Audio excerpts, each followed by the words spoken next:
Если бы наши датчики в ушах могли улавливать волны, которые распространяются в межпланетном пространстве, то, подлетев к Солнцу, мы бы услышали вот это.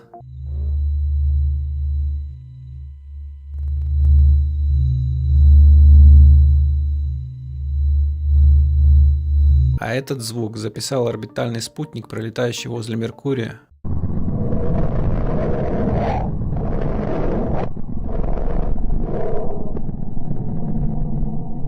А так звучит далекая звезда под названием КИК 122 68 220 Си.